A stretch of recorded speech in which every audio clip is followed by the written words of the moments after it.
कुंभमेळ्याच्या तयारीच्या दृष्टीने जी मला वाटतं माझं नेमणूक झाल्यानंतर पहिलीच बैठक नाशिक शहरामध्ये आपण या ठिकाणी आज घेतलेली आहे आणि सर्व विभाग विशेष करून सर्व विभाग मग कॉर्पोरेशन त्याच्यामध्ये PWD आहे, इरिगेशन आहे, सगळेच विभाग वीज खात्याचे असतील त्या सर्वांची एक विस्तृत अशी बैठक आज या ठिकाणी घेण्यात आलेली आहे।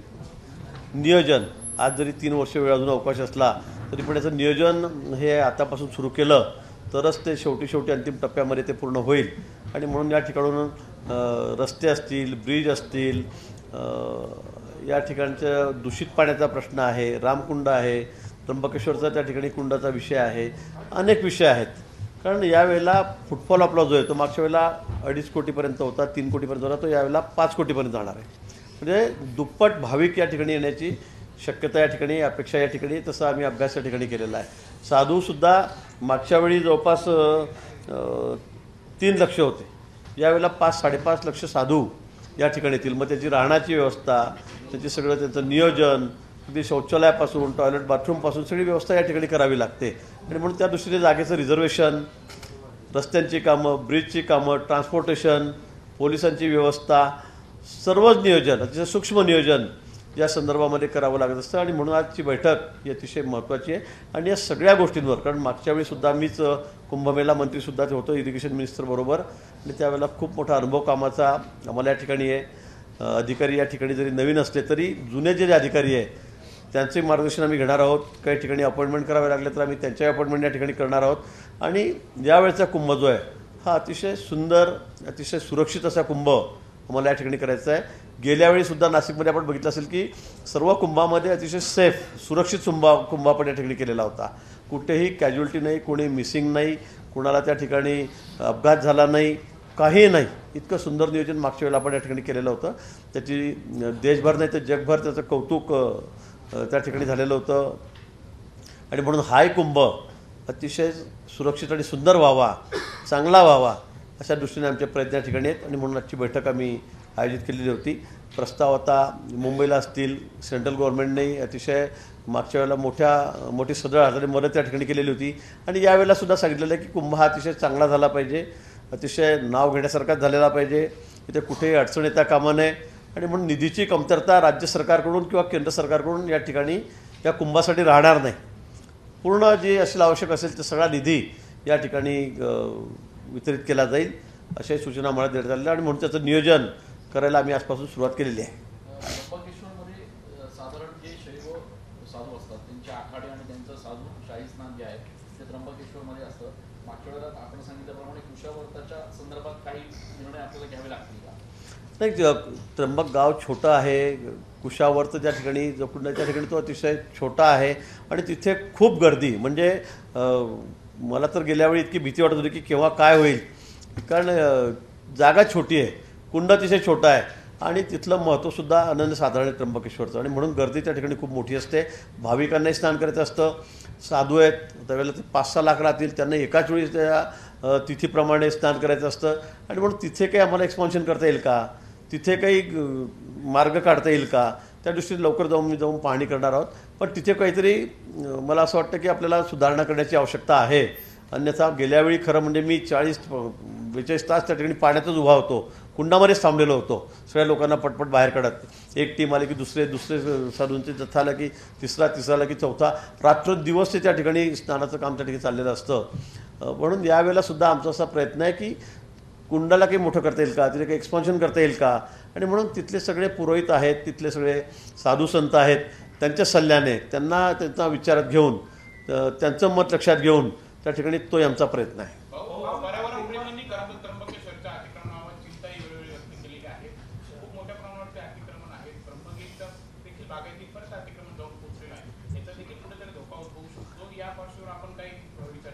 आपण बघितलं असेल देशाचे पंतप्रधान माननीय मोदीजींनी मग काशी विश्वनाथ असेल, त्र्यंबकेश्वर आपलं उज्जैन असेल आणि अनेक ठिकाणी अयोध्या असेल, किती मोठ्या प्रमाणामध्ये आता जे धार्मिक स्थळ आहेत आमचे, जे हे सगळे प्रेरणास्थान आहेत, यांना कशा पद्धतीने आपण त्या ठिकाणी त्यांची दुरुस्ती करतो आहे, त्यात सुधारणा करतो आहोत आणि म्हणून त्र्यंबकेश्वरसुद्धा त्यातलाच एक भाग आहे। आमचा प्रयत्न आहे की त्र्यंबकेश्वरचा विकास, पंढरपूरचा विकास, प्रसाद योजनेमध्ये आता आम्ही मराठवाड्यातील तिन्ही आणि आपल्या सगळ्या देवांची मंदिरं आहेत ते त्याच्यामध्ये त्याचा समावेश केलेला आहे आणि मोठ्या प्रमाणात तीर्थक्षेत्र जे आहेत त्यांचा विकास झाला पाहिजे अशा मताचं केंद्र सरकार आहे आणि राज्य सरकार आहे आणि म्हणून त्यासाठी आमचा आता प्रयत्न चाललेला आहे. मग तिथले अतिक्रमण असतील, दूषित पाण्याचा प्रश्न असेल, नद्या दूषित होत आहेत त्याचा प्रश्न असेल, हे सगळे सोडवण्याचा प्रयत्न आम्ही त्या ठिकाणी करतो. येणाऱ्या काळामध्ये कुंभमेळ्यापर्यंत खूप मोठ्या प्रमाणामध्ये सगळे विषय जे अडचणीचे आहेत ते आपल्याला सुटलेले त्या ठिकाणी दिसतील आणि हे जे आमचे तीर्थक्षेत्र आहे हे अतिशय देखणे असे म्हणजे लोक त्र्यंबकेश्वरला आहे, नाशिकला यांचं अनन्यसाधारण महत्त्व आहे. इथे देशातून नाही तर जगभरातून लोक या ठिकाणी येत असतात, जगभरातून येत असतात आणि म्हणून ते त्याच दर्जाची असली पाहिजे आणि त्यासाठी म्हणून आमचं नियोजन केंद्र सरकार आणि राज्य सरकारचं या ठिकाणी चाललेलं आहे. येणाऱ्या थोड्याच वर्षामध्ये म्हणजे कुंभमेळ्यापर्यंत आपल्याला सगळं चित्र बदललेलं दिसेल. मागच्या वेळेस कुंभमेळ्यामध्ये 1052 कोटी नाशिक आणि त्र्यंबक म्हणून मिळाले होते. आत्ताचा आराखडा बघून नाशिककरांची झोप उडाली. 11,500 करोड अवास्तव पण वाटतंय. नाही, मला वाटतं या संदर्भामध्ये आधी आता आम्ही आमचा प्रस्ताव दिलेला आहे, महापालिकेकडून प्रस्ताव या ठिकाणी आलेला आहे. मागच्या वेळेला 2.5-3,000 कोटीपर्यंत सगळं मिळून आपण 3,000 कोटीपर्यंत आपला खर्च कुंभमेळ्यावर त्या ठिकाणी झालेला होता आणि यावेळेला कसं आहे नाशिक शहर वाढतं आहे. आज लोकांचं मी सांगेल की मुंबई पुणे तिथे म्हणजे रिटायरमेंटला लाईफ असेल किंवा इथे घर बांधायचं असेल, बंगला बांधायचा असेल तर सगळ्यात चांगला शहर कुठलं आहे महाराष्ट्रामध्ये तर मला असं वाटतं नाशिकची निवड लोक या ठिकाणी करतायत. इथलं वातावरण, इथलं निसर्ग, इथल्या सगळेच गोष्टी अतिशय सगळ्या लोकांना आवडणाऱ्या आहेत आणि म्हणून नाशिकमध्ये दिवसेंदिवस ही लोकसंख्या वाढते, इंडस्ट्री पण वाढते, लोकांचा कल इकडे वाढतो आहे आणि म्हणून मला असं वाटतं की या सगळ्या सोयी भविष्यामध्ये आम्हाला कशा करून घेता येतील. कारण कुंभमेळ्याच्या माध्यमातून जर आतापासून आम्हाला जर काही मोठा फंड मिळाला आणि केंद्र सरकार या बाबतीमध्ये अतिशय पॉझिटिव्ह आहे. तीर्थक्षेत्र असतील, देवस्थानं असतील त्याचा विकास करण्यासाठी आपण बघितलं आहे हजारो कोटी, हे तर आम्ही 10-11 कोटी मागतो आहे.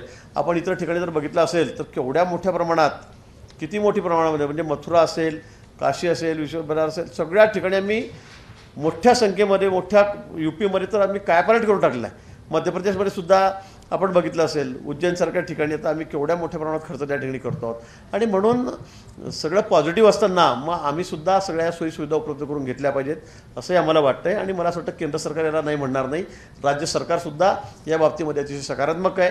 एकदा जर या सगळ्या गोष्टी सुविधा आमच्याकडे आल्या तर नाशिकच्या वाढीसाठी तिथल्या सुंदरतेमध्ये अधिक भर त्या ठिकाणी पडणार आहे आणि म्हणून मग रिंग रोडचे प्रश्न असतील, STP प्लॅन असतील, काही नवीन ब्रिज असतील, अधिक कायमस्वरूपी टिकणाऱ्या गोष्टी आहेत तिथे नाशिकच्या विकासाला खरं याच्यामुळे चालना मिळणार आहे आणि म्हणून आम्ही त्याचा एक मोठा प्लॅन त्या ठिकाणी तयार केला आहे. पण सगळेच पैसे पूर्ण मिळतील असं नाही, पण जे आवश्यक गोष्टी आहेत त्या निश्चित अजून मोठ्या प्रमाणामध्ये आम्हाला पद्धत पाडून घेता येतील. म्हणून त्यासाठी 11,600 कोटी रुपयाचा प्लॅन हा महापालिकेचा आहे आणि आपण दुसरे जे सगळे प्लॅन रस्ते वगैरे बघितले, PWD असेल, त्र्यंबक ठिकाणी नगरपालिका असेल, नॅशनल हायवे असेल, स्टेट हायवे असेल, यांच्या माध्यमातून 6,000 कोटीचा प्लॅन, असा 17,000 कोटी रुपयाचा प्लॅन आम्ही या ठिकाणी आता तयार केलेला आहे. आता आमचे आग्रह असेल की जास्तीत जास्त पैसे नाशिकच्या पद्धत पाडून घ्यावे. उज्जैनच्या धर्तीवर त्र्यंबकेश्वरचा कॉरिडॉर व्हावा असं काही होत्या त्या कार्यक्रमाला उज्जैनचा कार्यक्रम झाला, शासनाने पंतप्रधानांचं टाईम द्यावेस तेव्हापासूनच ही मागणी आहे. कितपत त्याच्यासाठी प्रयत्न होत आहेत, कितपत सांगता नाही कॉरिडॉर व्हावा त्र्यंबकेश्वरला, कारण मी पुन्हा सांगेल की त्र्यंबकेश्वरचं अनन्यसाधारण महत्त्व या तीर्थक्षेत्राचा या ठिकाणी आहे, नाशिकचं आहे आणि म्हणून पंढरपूर असेल, त्र्यंबकेश्वर असेल यांचा त्या ठिकाणी कॉरिडॉर व्हावा हा आमचा प्रयत्न आहे. त्या अनुषंगाने त्या ठिकाणी तसं नियोजनसुद्धा चाललेलं आहे. मला वाटतं लवकरच आपल्याला या संदर्भामध्ये जी पॉझिटिव्ह अशी बातमी आहे ती या ठिकाणी येईल, ऐकायला मिळेल. पण आमचाही प्रयत्न या ठिकाणी आहे. त्र्यंबकेश्वर आहे, पंढरपूर आहे, राज्यामध्ये ही मोठी तीर्थक्षेत्र आहे, अतिशय मोठी, लाखो लोक त्या ठिकाणी येत असतात आणि अजूनही काही तीर्थक्षेत्र आहेत. आता सगळ्यांचा उल्लेख मी या ठिकाणी करणार नाही, पण मला असं वाटतं की या ठिकाणी कॉरिडॉर झालं पाहिजे की ज्यावेळी त्या ठिकाणी भाविक असतील, पर्यटक असतील आणि त्यामुळे नुसतं दर्शन हा विषय नाही तर या ठिकाणी रोजगाराचा एक महत्त्वाचा प्रश्न आहे. अनेक लोकांना रोजगार म्हणजे ती अगदी चहावाल्यांपासून, ट्रान्सपोर्टेशन रिक्षावाल्यांपासून, टॅक्सीवाल्यांपासून, तिथले असणारे हॉटेलमध्ये काम करणारे बिचारे कामगार असतील त्यांना असेल, छोट्या मोठ्या गोष्टीमध्ये अनेक मोठ्या लोकांना रोजगार यातून मिळत असतो. अर्थव्यवस्थेला तर बळकटी येत असते, पण या माध्यमातून रोजगाराचा एक महत्त्वाचा विषय, स्थानिक लोकांचा जो विषय इथे आदिवासी भागामध्ये त्र्यंबकेश्वर आमचा आहे आणि म्हणून त्यासाठी आमचा प्रयत्न आहे की अधिकाधिक मोठ्या प्रमाणामध्ये याचा विकास व्हावा. रोजगाराचा प्रश्न तीर्थक्षेत्र तर आहेच, भाविकांचा प्रश्न सुद्धा, पण रोजगार अधिक मिळावा यासाठी आमचा असा प्रयत्न आहे. भाऊ, आज तुम्ही पहिली बैठक घेतली कुंभमेळ्याची नियोजनासंदर्भातली. जिल्हा प्रशासनाने 3 महिन्यापूर्वी कुंभमेळा कक्ष आणि अधिकाऱ्यांसाठी प्रस्ताव पाठवला राज्य स्तरावरती. त्याला अजून मान्यता मिळालेली नाही. तो अजूनही माहिती पडलेली आहे तर त्याबाबत काय? तर त्या संदर्भामध्ये आपण बघितलं असेल, मी आपल्या सर्वांसमोरच अधिकाऱ्यांची त्या ठिकाणी चर्चा केलेली आहे. त्या विभागाचे सचिव आहेत, प्रधान सचिव आहेत, त्यांच्याशी मी बोललेलो आहे. येत्या आठवड्यामध्ये आता मी स्वतः उद्या परवा गेलो की त्यांच्याशी चर्चा करून समक्ष बोलवून हा प्रश्न तात्काळ आपण मार्गी लावणार आहोत. आमचा जो महापालिकेचा प्रस्ताव गेलेला आहे त्यालाही आपण मंजुरी घेऊ. PWDचे विषय आहेत, त्यांच्या सेक्रेटरींशी मी त्या ठिकाणी बोलतो, मंत्र्यांशी त्या ठिकाणी बोलतो. आणि मला असं वाटतं की गडकरी साहेबांची या संदर्भामध्ये बोलावं लागेल, कारण आता ब्रिजचा जो विषय आहे तिथून अगदी इथून निघालो की आपण शेवटीच त्या ठिकाणी उतरतो आहे. त्यामुळे अनेक लोकांची गैरसोय त्या ठिकाणी होते आणि त्यामुळे कुठेतरी मध्ये पंक्चर देऊन त्याला खाली कसं उतरवता येईल, परत वर कसं येता येईल, स्थानिक लोकांच्या गरजा लक्षात घेऊन त्या ठिकाणी आम्ही त्या गोष्टी सगळ्या करण्याचा प्रयत्न या ठिकाणी करणार आहोत. पण आता नियोजनाला आम्ही आता गती देणार आहोत. जे आमचे प्रस्ताव आहेत, मग या ठिकाणी नाशिकमध्ये लोकप्रतिनिधींनी आमच्या सांगितलं या ठिकाणी की मोठा प्रश्न कर्मचाऱ्यांचा या ठिकाणी आहे, त्यांची अपूर्णता आहे. सर्वात आधी आपल्याला ती त्या ठिकाणी भरावी लागणार आहे. कर्मचाऱ्यांची संख्या पूर्ण करावी लागणार आहे, कारण या सगळ्या कामाला एक मॅनपॉवरसुद्धा लागणार आहे. आणि म्हणून मग आमचे सिटी इंजिनियरपासून सगळेच त्या ठिकाणी कर्मचारी, आमचे अधिकारी हे या ठिकाणी यांची कमी आहे ते सुद्धा लवकर भरण्याच्या दृष्टीने मी अधिकाऱ्यांशी बोलणार आहे, मंत्र्यांशी सुद्धा चर्चा करणार आहे. आणि या संदर्भात मुख्यमंत्री महोदय आहेत, उपमुख्यमंत्री महोदय आहेत, यांच्या कानावरसुद्धा सगळ्या गोष्टी टाकून लवकरात लवकर हे सगळे विषय आम्ही मार्गी लावू. 11 ते 12 कोटींचा जो खर्च आता आहे अपेक्षित, तर त्यामध्ये केंद्र आणि राज्य मनपाचं किती हे असणार आहे, त्या संदर्भात एक प्लॅन याच्यामध्ये केंद्र किती खर्च करणार, राज्य किती खर्च करणार हे आज सांगणं कठीण आहे. पण मी सांगेल की केंद्र सरकार आपल्याला माहीत आहे किती सकारात्मक या बाबतीमध्ये तीर्थक्षेत्रांच्या बाबतीमध्ये आहे.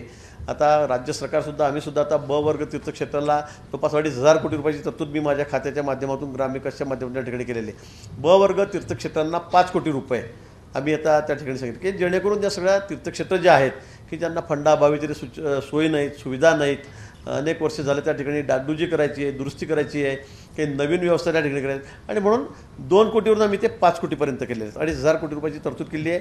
दररोज मी नवीन सगळ्या ब वर्ग जे आमचे तीर्थक्षेत्र आहेत त्या प्रस्तावांना मान्यता त्या ठिकाणी देतो आहे. आणि म्हणून सरकार, आपल्याला कल्पना आहे की या बाबतीमध्ये किती सकारात्मक आहे तीर्थक्षेत्रांचा विकास. आणि केंद्र सरकारच्या माध्यमातून तर देशभरामध्ये लाखो कोटी रुपये खर्च होत आहेत.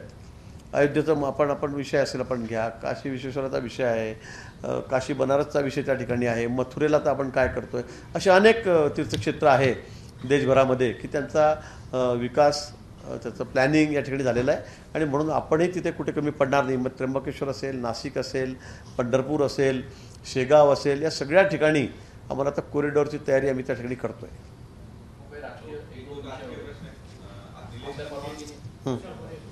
लोकसभा निवडणुकांच्या अनुषंगाने आता कुठपर्यंत चर्चा फायनल स्टेजला आली आहे का? उमेदवार साधारण कधीपर्यंत सगळे घोषित होण्याची अपेक्षा आहे? मला वाटतं आपण बघितलं की कालच आमची पहिली यादी त्या ठिकाणी आलेली आहे. 20 लोकांची यादी आमची या ठिकाणी जाहीर झालेली आहे. आता सर्व कामाला गती आलेली आहे. आता आमच्या मित्रपक्षांमध्ये आधी जागा वाटप ते थोडं प्रायमरी ठरलेलं आहे, पण अजून 2-3 जागेचा इकडे तिकडे फेरफरक, काहीतरी हेरफार त्या ठिकाणी होईल. पण आमची 20 खासदार की जिथे आमचे आता सिटिंग खासदार त्या ठिकाणी आहेत त्यांची यादी समोर आलेली आहे. आम्ही आता 3 मित्रपक्ष मिळून त्या ठिकाणी आहोत आणि त्यामुळे आता आमच्यामध्ये सुद्धा चर्चा सुरू आहे. फार आमच्यामध्ये कुठे ताणाताणी नाही मला असं वाटतं. आणि सगळं अतिशय खेळमेळीच्या वातावरणामध्ये आमच्या जागा वाटप त्या ठिकाणी होणार आहेत. आणि लवकरच मला वाटतं 2री-3री यादीसुद्धा आमची या ठिकाणी येईल. आमचे 20 जागेवर खासदार आता म्हणजे तो 50% 48पैकी 20 आता आमचे मित्रपक्ष आहेत. एकनाथजी शिंदेसाहेब आहेत, अजितदादा आहेत, ते त्यांच्या जागा तर त्यांचा विषय आहे, तेही चाचपणी करतायत आणि ते जागा ते लवकर जाहीर होतील. मला वाटतं आचारसंहिता 2-3 दिवसात जर लागणार असेल तर सर्वांनाच आता घाई करावी लागणार आहे. लवकरच हा विषय जो आहे हा मार्गी लागेल. आणि आमचं तर 12ही महिने तयारी आहे. आमची संघटनात्मकदृष्ट्या आपण बघतात आम्ही 5ही वर्ष तयारी करत असतो, त्यामुळे आमची धावपळ वगैरे कुठे नाही. पण पुन्हा आमच्या सगळ्या बैठकी सुरू आहेत, आमच्या नेत्यांच्या बैठकी सुरू आहेत, आपण बघतायत त्याचं नियोजन सुरू आहे. भाजपची तयारी आमची अतिशय जोरात आहे या बाबतीत. भाऊ, नाशिकच्या जागेची घोषणा श्रीकांत शिंदे यांनी परवाच्या सभेत केली. खरं तर वरिष्ठ नेत्यांकडून अधिकृत प्रेस कॉन्फरन्स घेऊन अशा पद्धतीची घोषणा होत असते. ही घोषणा करण्यात आलेली आहे, नेमकं आपला दुजोरा आहे का, आपलं संमती आहे का? या नाही, नाशिकची जागा शिवसेनेकडे हे खरं आहे. त्यांची पूर्वी जागा त्यांची आहे, त्यांचे खासदार या ठिकाणी निवडून आलेले आहेत, शिवसेनेच्या तिकिटावरच ते होते. आणि त्यामुळे प्रायमरी असं ठरलेलं की ज्या त्या जागा त्यांनी घ्याव्या, पण त्याच्यामध्ये सुद्धा कमी जास्त होणार आहे, फरक पडणार आहे. या संदर्भामध्ये आमचे वरिष्ठ नेते जे देवेंद्रजी आहेत, बावनकुळे साहेब आहेत, एकनाथजी आहेत, अजितदादा आहेत, हे त्या विषयावर चर्चा करत आहेत आणि त्यांच्याकडे एकदा चर्चा झाल्यावर आमचं पार्लमेंटरी बोर्ड जे आहे दिल्लीला ते याच्यावर शिक्कामोर्तब करेल. त्यानंतरच हा सगळा विषय संपेल. परवा श्रीकांतजींनी घोषणा केली त्यावेळेला मी पण बघितलं, पण त्या संदर्भामध्ये आता एकनाथजीच खुलासा करतील किंवा बोलतील. पण आपण बघितलं नाशिकमध्येच बरेचसे इच्छुक आहे, म्हणजे नाशिकमधून विचार केला जवळपास 4 ते 5 जण इच्छुक आहेत. इथे देखील अनेक जण बसलेले आहेत इच्छुकांमध्ये. मला वाटतं प्रत्येक ठिकाणी इच्छुक तेवढेच आहेत किंवा किंबहुना काही ठिकाणी जास्तही आहेत. काही फक्त इथेच आहेत आणि बाकी ठिकाणी एक जण तिकीट मागतो अशातला कुठला विषय नाही. कारण आम्हाला सध्या तिकीट मागणाऱ्यांची इतकी गर्दी झालेली आहे आणि सगळ्यांना माहीत आहे देशामध्ये अतिशय सकारात्मक वातावरण आहे. मोदीजींच्या नेतृत्वामध्ये या निवडणुका सहज जिंकणं शक्य सगळ्यांना वाटतं आहे. सगळ्यांना मुख्य प्रवाहामध्ये या ठिकाणी यायचं आहे आणि म्हणून सगळ्याच पक्षाचे दिग्गज नेते हे आता आमच्या पक्षामध्ये प्रवेश करतात. हे आपण बघितलं. तर मी नाव पुन्हा सांगणार नाही. काल राहुल गांधी आले त्यावेळेलाच पद्माकर वळवी जुने मंत्री होते, आमदार होते, त्यांनी सुद्धा प्रवेश केलेला आहे. मी सांगितलं की ताई मुंबईपर्यंत पोहोचतील तोपर्यंत अजून काही नावं आहेत ती तुम्हाला ऐकायला मिळतील काँग्रेसच्या नेत्यांचे, आमदारांचे. ते सुद्धा या ठिकाणी प्रवेश करायला उत्सुक आहेत आणि म्हणून इथेच गर्दी आहे अशातला भाग नाही, तर सगळ्याच ठिकाणी तिकीट मागणाऱ्यांची आमच्याकडे गर्दी आहे. एकनाथ खडसे आणि रोहिणी खडसे यांनी काल शरद पवारांची भेट घेतली. रक्षा खडसे यांचं नाव तुम्ही डिक्लेअर केल्यानंतर आता पर्याय शोधला जातोय खडसे परिवाराकडून. काय वाटतं तुम्हाला ऐकून? नाही, तो त्यांचा प्रश्न आहे. रक्षा खडसेंचा पक्ष भारतीय जनता पक्ष आहे. आमच्या पार्लमेंटरी बोर्डाने त्यांचं नाव शिक्कामोर्तब केलेलं आहे, त्यांना तिकीट दिलेलं आहे. आमची तयारी जोरात आहे, आमची तयारी सुरू आहे. आता एकनाथजी खडसे आणि त्यांच्या कन्या या राष्ट्रवादी काँग्रेसच्या आहेत, शरद पवार गटाच्या आहेत. त्यामुळे त्यांचा तो प्रश्न आहे. त्यांनी भेटावं, त्यांनी तिकीट मागावं, नाही मागावं. आता त्यांच्या डोक्यामध्ये काय विचार आहेत हे मी आज सांगू शकणार नाही. त्यांचं काय म्हणणं आहे, कशासाठी ते गेले. आता त्यांचा पक्ष, त्यांचे नेते त्यांना ते भेटतील. आम्ही समोर आहोत. आता समोर कोणी कोणाला काँग्रेसने तिकीट घ्यायचं आहे का राष्ट्रवादीने घ्यायचं हे पण अजून निश्चित होत नाही. मला असं वाटतं त्यांच्यामध्ये कोणी म्हणतं शिवसेनेला देऊन टाका, कोणी म्हणतो राष्ट्रवादीला. कारण भाजपचा बालेकिल्ला जळगाव जिल्हा आहे, आपल्याला माहिती आहे. गेल्या वेळीसुद्धा 4.5-5 लाख मतांनी आमच्या दोन्ही जागा निवडून आलेल्या आहेत. आमची तयारी पूर्ण आहे. कोणी समोर यावं. आज आपण नाशिकमध्ये असताना राहुलजी पण नाशिकमध्ये होते, शरद पवार नाशिकमध्ये होते. सभा त्यांच्या झाल्या. उद्धवजी आले होते का? नाही ना. हां, त्यांच्या सभा झाल्या. केंद्र सरकारवर आपल्यावर टीका करण्यात आलेली आहे. शेतकऱ्यांचे प्रश्नांच्या संदर्भात गॅरंटी आपण घेतली नाही अशा पद्धतीचं त्यांचं म्हणणं आहे.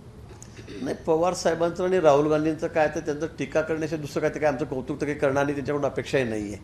त्यांनी ते करावं. पण आपण बघितलं असेल एवढे दिग्गज नेते म्हणजे राहुल गांधी पंतप्रधानांच्या शर्यतीत सांगतात.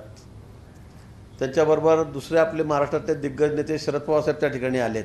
किती गर्दी होती लोकसभेला, किती गर्दी होती. म्हणजे अर्ध्याच्या वर खुर्च्या खाली तुम्हीच दाखवल्यात.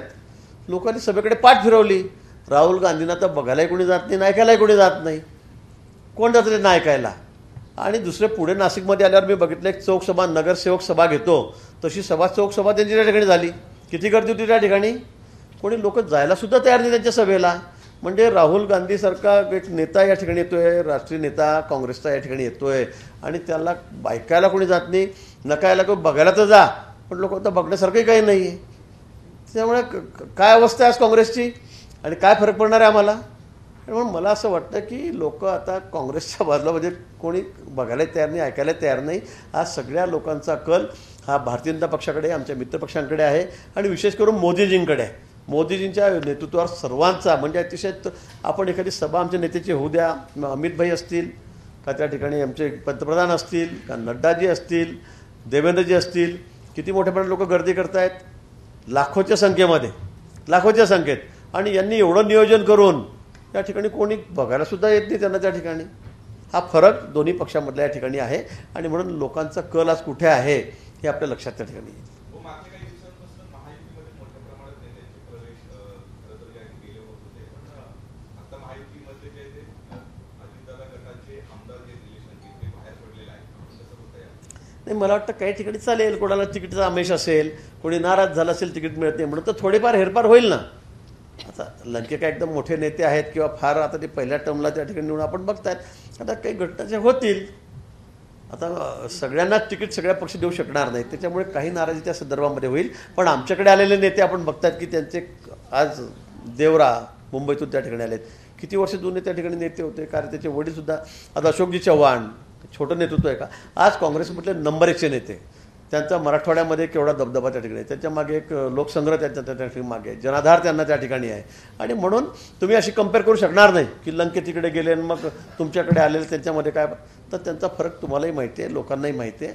आणि म्हणून काही लोकांना तिकीट घ्यायचं आहे, काही लोकांना अपेक्षा आहेत. एबीपी माझा, उघडा डोळे बघा नीट.